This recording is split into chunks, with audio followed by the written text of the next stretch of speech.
अस्सलाम वालेकुम नाज़रीन, आप देख रहे हैं टैक्स और आप। पाकिस्तान इस वक्त बहुत बहरान से गुज़र रहा है।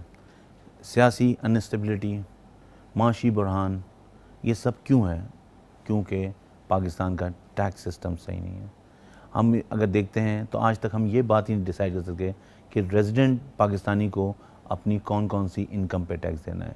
इसमें जब भी बात होती है बड़े डिफरेंट इंटरप्रिटेशंस किए जाते हैं, डिफरेंट स्कूल ऑफ थॉट्स होते हैं।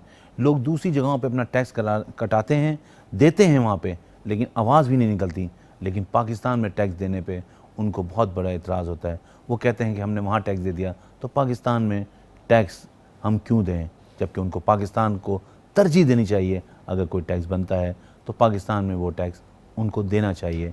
यहाँ ये बात समझने की है कि अगर हम अपने मुल्क के लिए आगे नहीं बढ़ेंगे तो ये कैसे ये बात आगे बढ़ेगी। डबल टैक्सेशन एग्रीमेंट जब भी देखा गया है तो उसको लोग पढ़ते हैं double taxation agreement, tax treaty, लेकिन वो है avoidance of double taxation.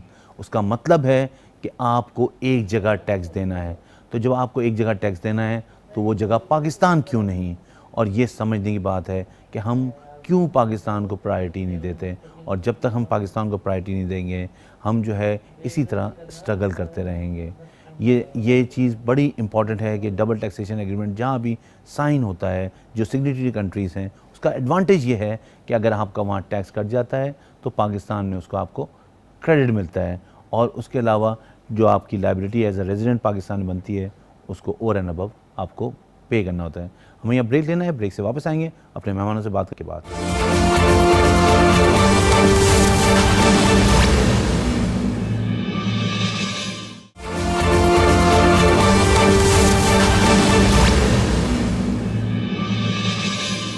Break पे जाने से पहले हम बात कर रहे थे अवॉइडेंस ऑफ डबल टैक्सेशन की।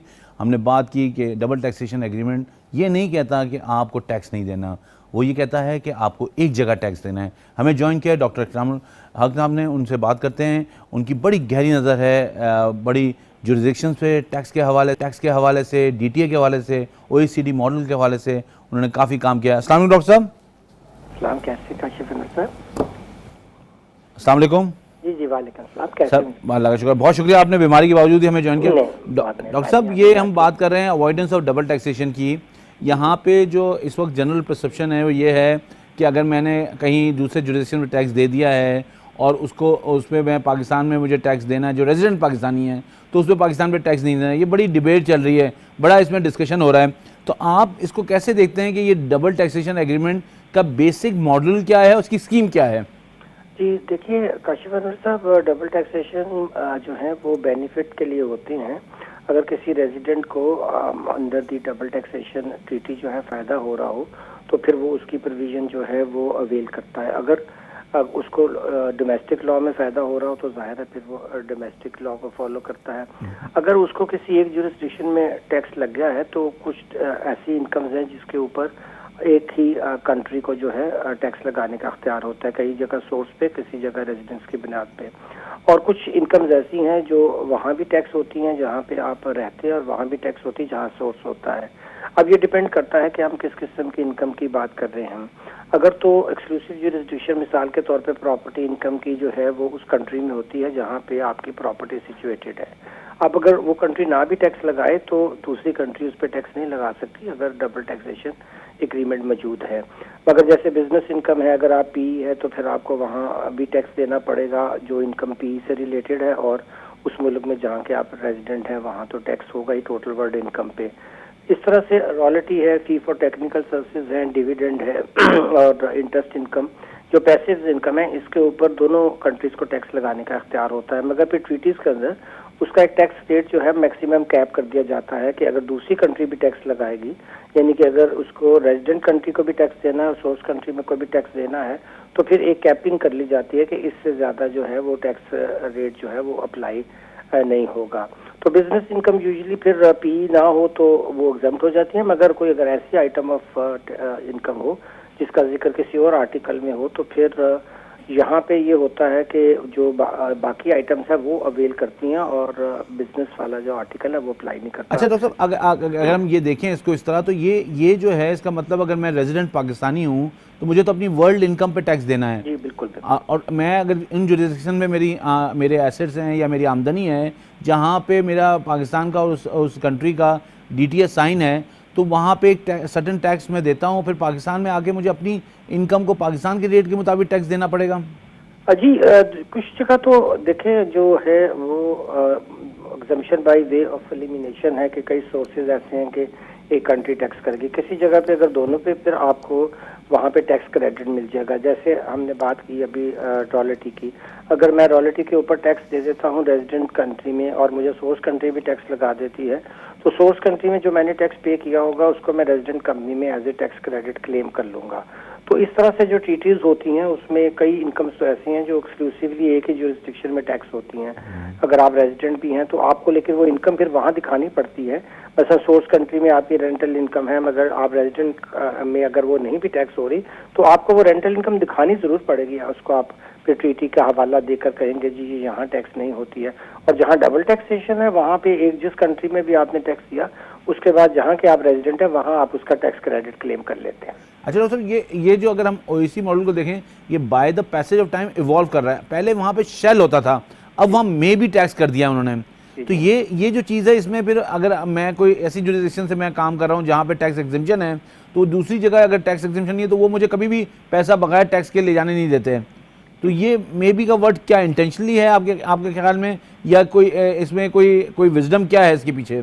जी अभी दरअसल जो एक नई चॉइस दी गई है कि आप जो मुल्कों के दरमियान अगर बायलैटरल है तो वो कुछ आर्टिकल्स के बारे में यानी कि जिसमें इनकम डील हो रही है उसमें वो अपनी अपनी चॉइसेस दे सकते हैं। अगर वो दोनों के दरमियान उस पर एग्रीमेंट हो जाता है तो फिर वो कवर टीटी में चली जाती है।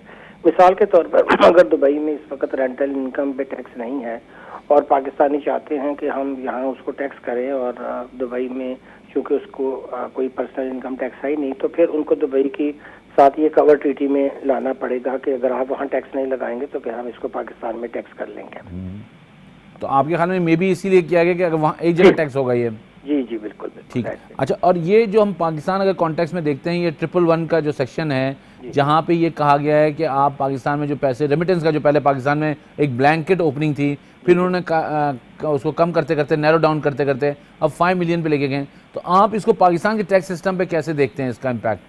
जी देखिए, वो बाहर से जो पैसा आ रहा है वो अगर रेमिटेंस ऐसी है कि आप उसको अनएक्सप्लेन्ड क्लेम करते हैं किसी इनकम को जो है वो जस्टिफाई या किसी सोर्सेज को जस्टिफाई करने के लिए, फिर तो आप 5 मिलियन तक आपको जो है क्यूमुलेटिव या सिंगल वो मिल जाता है। मगर अगर वैसी होम रेमिटेंसेज या दूसरी रेमिटेंसेज आ रही हैं जिसमें किसी किस्म की इनकम से या किसी एसेट की उसको एक्सप्लेन करने से उसका कोई ताल्लुक नहीं है, तो फिर तो जाहिर है कि उसको आप ऐसे कह सकते हैं कि वहाँ पे आपने कोई इनकम अर्न की और उसको आपने सब्सिक्वेंटली यहाँ ट्रांसफर कर दिया, तो इसका ताल्लुक। और बहुत सी इनकम्स ऐसी हैं जो बाहर कैश यहाँ भी टैक्स होनी है, तो उसको फिर आप 111 का ये बहाना बना के कि जी चूंकि वहाँ पे मैंने ये इनकम नहीं दिखाना चाहता उसको 5 मिलियन तक मैं एग्जाम्प्ट कर लेता हूँ, तो उस केस में फिर जाहिर है कि यहाँ तो हमारी जो टैक्स बेस है वो डाइल्यूट होगी, क्योंकि हम इस तरह की चीज़ें कर लेते हैं मगर सोचते नहीं हैं कि इसका ताल्लुक हम उन चीज़ों से ना रखें जो टैक्स भी होनी है,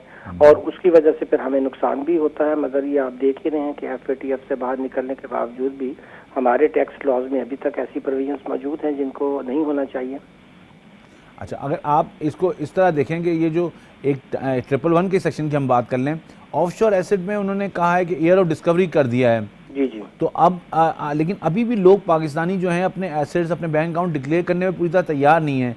तो ये क्या वजह है? उनको क्या चीज़ ऐसी ड्रैग कर रही है जो इन चीज़ों के बावजूद भी और जितना कॉमन रिपोर्टिंग स्टैंडर्ड जो बन गए उसके बावजूद भी ये जो है ये तैयार नहीं है कि पूरे एसेट्स अपने डिक्लेयर करें? जी, वो हर वक्त इसी इंतजार में रहते हैं कि यहाँ तो कोई ना कोई एमनेस्टी आ जाएगी। आपने देखिए 2018 में आई, फिर 2019 में आई। OECD से इंफॉर्मेशन आ जाने के बावजूद भी हमारे पास डेटा था कि बिलियंस ऑफ डॉलर जो है पाकिस्तानियों के बाहर पड़े हैं, मगर हमने बजाय इसके कि उनको टैक्स करते। अब जाहिर है कि 5 मिलियन के अंदर बहुत बड़ी बड़ी रकम तो नहीं आ सकती थी, तो उन्होंने सोचा कि चलिए फिर हम लोगों को एमनेस्टी नहीं देनी शुरू कर देते हैं। तो हमारे यहाँ जो है, मुझे लगता है अभी तक उनका डिक्लेयर ना करना तो जाहिर है कि एक जुर्म की हैसियत रखता है, मगर हमारी भी जो पॉलिसी मेकर्स हैं उनके भी शायद जहन में यही बात है कि पाकिस्तान हमेशा एमनेस्टीज पर ही हुक देंगे और यहाँ अपने ट्रू डिक्लेरेशन नहीं करेंगे।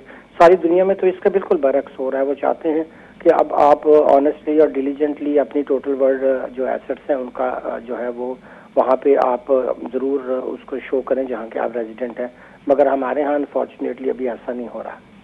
अच्छा, हुकूमत ने उस अभी जो रिसेंट इसमें मैंने आपका व्यू पॉइंट देखा नहीं, ये जो सीवीटी हुकूमत लेके आई है ऑफशोर एसेट पे, आप इसको कैसे देखते हैं? किस तरह इसने लेजिस्लेट किया गया और इसका आप क्या फेट क्या देखते हैं आप इसका?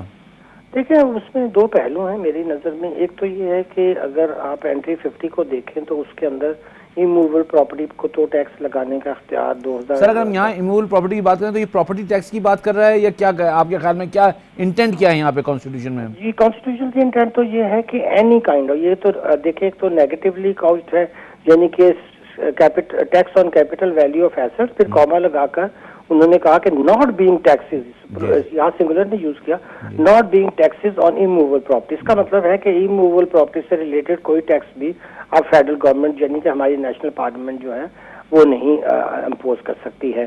तो मूवेबल पे लगा सकते हैं, मूवेबल चाहे पाकिस्तानी हो या पाकिस्तान से बाहर हो, क्योंकि देखिए ना, अगर इसको यूं लिया जाए कि अगर वाकई उनको इमूवेबल प्रॉपर्टी पे भी टैक्स लगाने का अभी तक इख्तियार है, सीवीटी हो या कोई और भी टैक्स हो, तो इनकम के अलावा ऑफ कोर्स रेंटल पे तो टैक्स लगाएंगे, मगर बाकी पे अगर उनको लोकल लगाने का इख्तियार हासिल नहीं है तो फिर बाहर जाकर कैसे लगाएंगे? फिर इसका मतलब आप ये कह रहे हैं शेयर्स पे, बैंक अकाउंट्स पे, उस पे लगाया जा सकता है? जी, उस पे लगाया जा सकता है, क्योंकि ये चीज़ अब एस्टेब्लिश्ड है कि जो मूवेबल, क्योंकि हमने जैसे इनकम फ्रेगमेंटेड है कि एग्रीकल्चर पे सूबे टैक्स लगाएंगे और बाकी इनकम पे चाहे वो ग्लोबल हो कोई भी हो वो हमारी फेडरल के परव्यू में आता है। इसी तरह अब इन्होंने इसको भी फ्रेगमेंट कर दिया कि मूवेबल एसेट चाहे यहाँ हो या बाहर हो वो तो फेडरल परव्यू में रहेंगे, और जो आपके इमूवेबल है वो अब सिर्फ सूबे ही लगा सकते हैं और कोई नहीं उसको टच कर सकता। ठीक है, बहुत शुक्रिया डॉक्टर साहब, हमारे साथ मौजूद थे डॉक्टर इकरामुल हक। बड़े वाज़ेह अंदाज में बता रहे डबल टैक्सेशन एग्रीमेंट क्यों साइन किया जाता है, उसके क्या बेनिफिट हैं, किस तरह आप उसका टैक्स क्रेडिट ले सकते हैं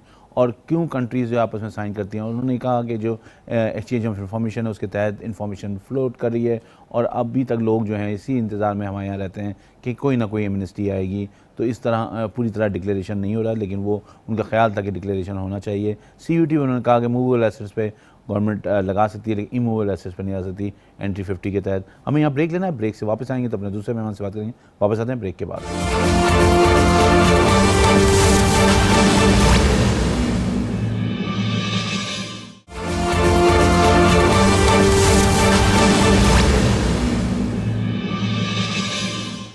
ब्रेक पे जाने से पहले हम बात कर रहे थे डॉक्टर इकरामुल हक से और वो बड़े वाज़ेह अंदाज में ये बता रहे थे कि जी लोग जो हैं अभी भी पाकिस्तानी जो हैं अपने पूरे एसेट्स वर्ल्ड इनकम डिक्लेयर करने पे उनको ख़तरा लगता है या वो चाहते नहीं हैं और इंतज़ार कर रहे होते हैं एमनेस्टी का। उन्होंने कहा कि ये भी कहा कि जो कैपिटल वैल्यू टैक्स है वो इमूवेबल प्रॉपर्टी पे कानून जो है कॉन्स्टिट्यूशन इजाज़त नहीं देता, लेकिन जो मूवेबल प्रॉपर्टीज़ हैं उन पर गवर्नमेंट लगा सकती है। हमें ज्वाइन किया मोहम्मद रज़ा ने, टैक्स एक्सपर्ट हैं, उनसे बात करते हैं। अस्सलाम वालेकुम रज़ा। जी, अस्सलाम वालेकुम।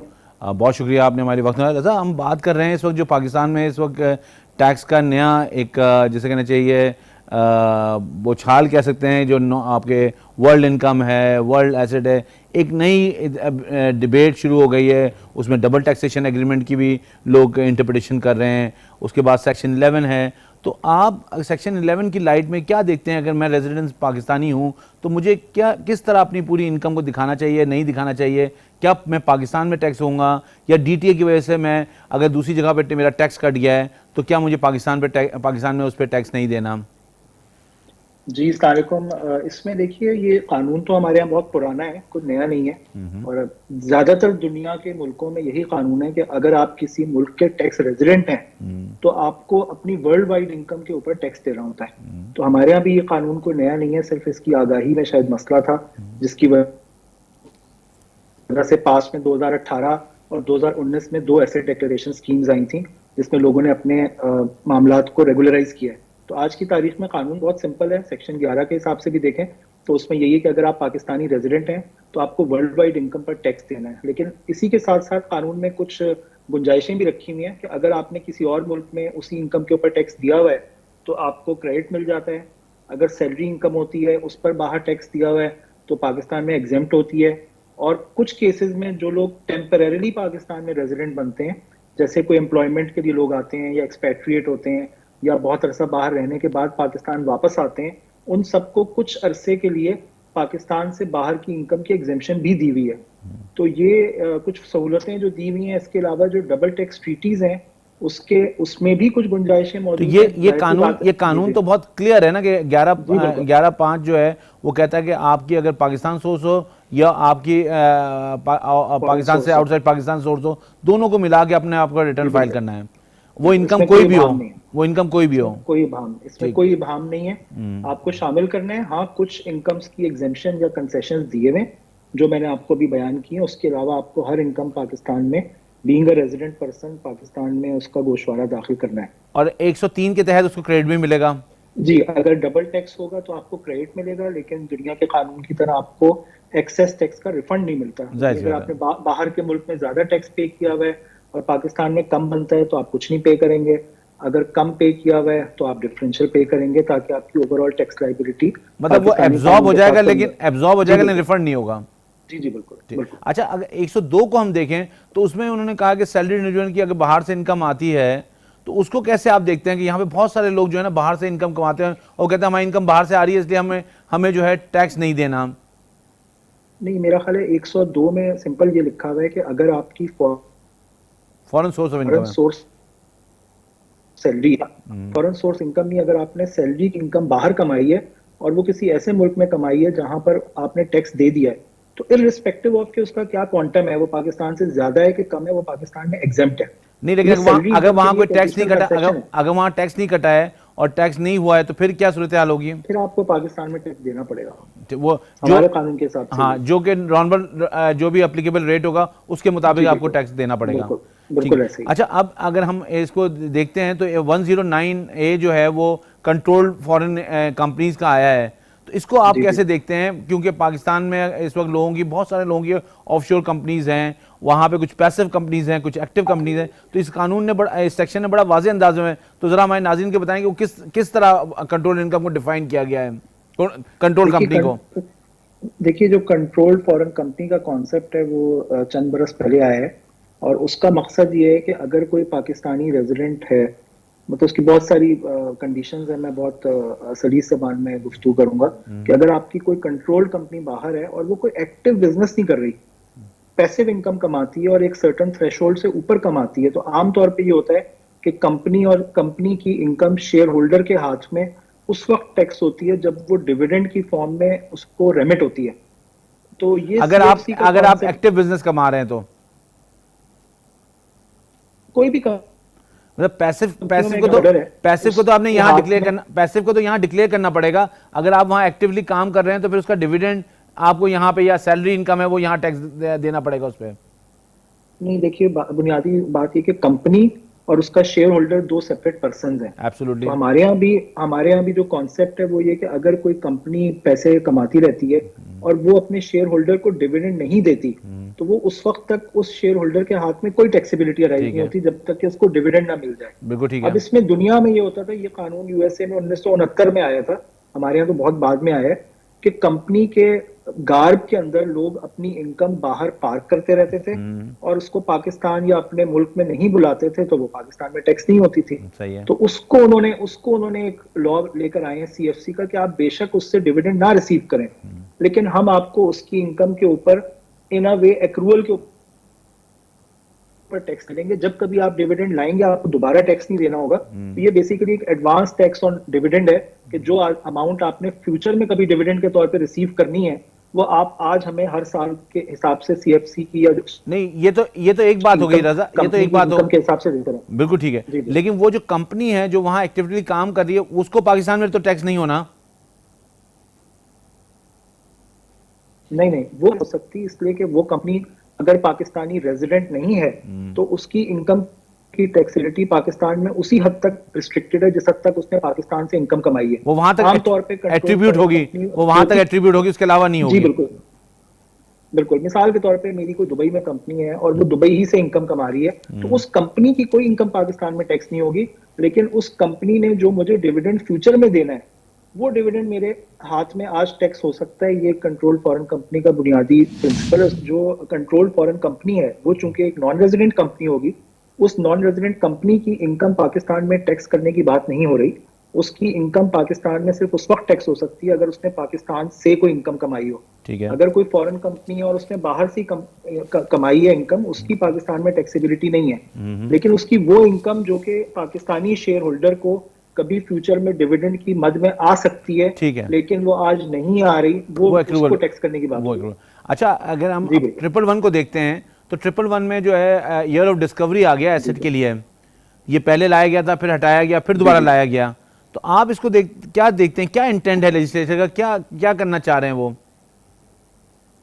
देखिए, इसमें जो ईयर ऑफ डिस्कवरी है वो सिर्फ फॉरेन के लिए 2018 में, जी बिल्कुल, 2018 में ये लॉ आया है। उससे पहले आपको याद होगा 2008 से पहले तमाम चीजों के लिए ईयर ऑफ डिस्कवरी वाला ही लॉ होता था। जी हाँ। लेकिन आई थिंक इन्होंने जब ये सब पानामा लीक्स और ये सब हुआ है, तो इसके बाद इनकी ख्वाहिश ये है कि फॉरेन एसेट के केस में हम as back as many years जा सकते हैं। लेकिन इसके ऊपर आई थिंक एक ट्राइब्यूनल का डिसीजन आया है और वैसे भी एक लीगल प्रिंसिपल है कि अगर आपकी कोई ट्रांजैक्शन पास्ट एंड क्लोज्ड हो चुकी है तो उसको आप इसके खाते में नहीं, इतने पीछे नहीं जा सकते। यानी आज आप 79 का नहीं पूछ सकते कि जी 79 में आपने एक फॉरेन एसेट बनाया था, उसका मुझे सोर्स बताएं।